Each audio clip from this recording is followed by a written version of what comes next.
The only way to get to Robben Island nowadays is by ferry. Approximately 5 miles from South Africa's second largest city, Cape Town, sits the small, flat island. Former South African President Nelson Mandela opened the island for public tours in 1997. In 1999, UNESCO, the United Nations Educational, Scientific, and Cultural Organization, named Robben Island a World Heritage Site. Only staff members are now allowed to live on the island. The Dutch named it Robben Island, which means Seal Island. Cape Fur seals and penguins still occupy the area. Just a little over 2 miles long and a little over a mile wide, the tiny island has a giant past. Now considered a symbol of triumph, the island has a dismal history. So we are going to cover the history in regards to the Dutch footprints as well as the British, because it dates from the 1600s when the Dutch arrived in this part of the world, when Robben Island started being used as a political prison. Robben Island has had a dark history for nearly 400 years, also called Devil's Island. European colonists banned slaves, the sick, which included those with leprosy and mental illness, as well as religious and political opponents to this island. The Church of the Good Shepherd was built in the late 1800s by lepers. Robben Island was used as a leper colony from 1846 to 1931. The government says they chose the island to isolate and cure people with a skin disease, but many ended up dying here.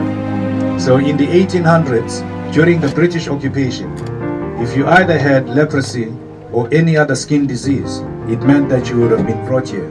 But the idea was to avoid leprosy from spreading in communities. Yeah, they have that fear. Even if you go back biblical times, it has lived on throughout generations. A few structures on the island remained from World War II, when it was used as a military base. The Afrikaner government officially instituted apartheid in South Africa in 1948. The Dutch word literally means separate, apart. Tour guides say it's no coincidence that things became worse after the war. And it was 3 years after, in 1945, when the war ended, that apartheid was established in 1948 under the leadership of D.F. Malan. He had quite a strong relation with Hitler, you know, with the ideology of Nazism or white supremacy. Once the island began to house political prisoners in 1960, inmates were used to build the prison that would later house future South African President Nelson Mandela.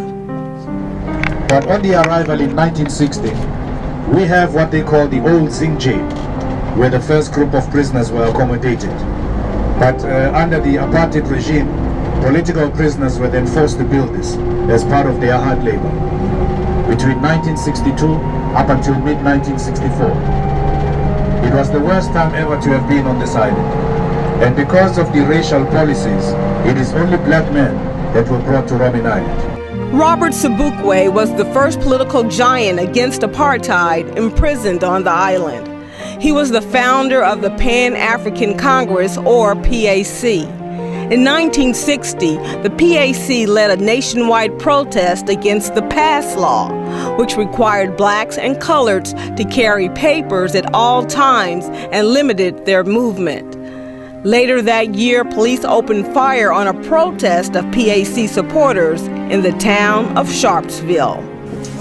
In Sharpeville, the policemen were caught off guard. They had never seen so many black men and women united for the same cause. They were given 5 minutes to go back home or to disperse. That was always the call from the apartheid government. You have 5 minutes to disperse. But the people said they are going nowhere. In no time, the policemen opened fire. As many of them were running away as they had bullet wounds on their backs. 69 of them were shot and killed.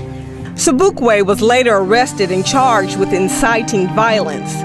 After spending 3 years in prison in Johannesburg, he was sent to Robben Island indefinitely under a new law named after him, the Sobukwe Clause.